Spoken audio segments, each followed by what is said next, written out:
ప్రాణాలే నీవని ధర్మేచగా తన మనసంత నీదని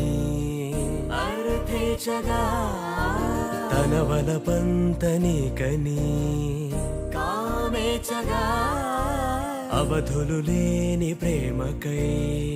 మోక్షేచగా